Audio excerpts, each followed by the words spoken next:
কুমিল্লা ৮ বরুড়ার একটি সমস্যা আমরা তুলে ধরেছি। সেখানে আজকে বিশেষভাবে ভোট শুরু হওয়ার কিছুক্ষণ পর থেকেই আমাদের ৩০টা সেন্টারের এজেন্ট তারা বের করে দেয় এবং সেটা স্থানীয়ভাবে প্রশাসনকে জানানো হয় এবং রিটার্নিং অফিসারকে জানানো হয়। রিটার্নিং অফিসারের পক্ষ থেকে দেই দিচ্ছি করে এবং পদক্ষেপ নিচ্ছি করে কথা বললেও কোনো পদক্ষেপ তিনি কার্যকর করতে পারেন নাই এবং এরপরে ওখানকার যে আসনের আমাদের প্রার্থী জনাব অধ্যক্ষ হেলাল উদ্দিন শফিকুল আলম হেলাল, তিনি একজন প্রবীণ শিক্ষাবিদ এবং সকলের শ্রদ্ধেয় ব্যক্তিত্ব।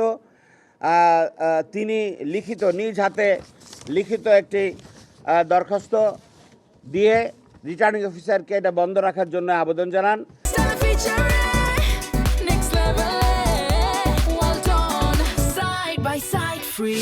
এছাড়া আমাদের আরও কয়েকটি জায়গা আছে, 158 বেলাবর নরসিংদী 4, এখানে যে প্রিজাইডিং অফিসার মামুনুর রশিদ সে বেলাবো পাইলট উচ্চ বিদ্যালয় বিএনপির নেতাকর্মীদের সাথে জোরপূর্বক সে সিল মারার উৎসব করেছে বলে আমাদের কাছে খবর এসছে। টাঙ্গাইলের 2 গোপালপুর এবং ভুয়াপুর, এখানের অধিকাংশ গোপালপুরের অধিকাংশ কেন্দ্রে এজেন্ট বের করে দিয়েছে, এরকম তথ্য আমাদের কাছে এসছে। হাতিয়ার যে নোয়াখালী 6 আসন, এখানে গত রাত থেকে সেখানে রক্তাক্ত সন্ত্রাস করা হয়েছে এবং এখানে প্রার্থীর ভাই তার মাথা ফাটিয়ে দিয়ে তাকে রক্তাক্ত করেছে।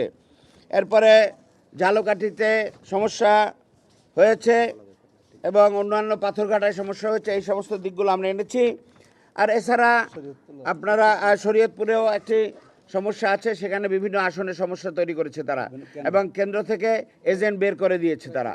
আমরা অত্যন্ত প্রত্যাশিত আজকের এই নির্বাচনে আমরা যে আশা নিয়ে আছি, আশা করি যে এই সমস্ত ব্যাপারগুলোতে এখনও ভোট সেখানে চলছে এবং পদক্ষেপ নেওয়ার সুযোগ আছে।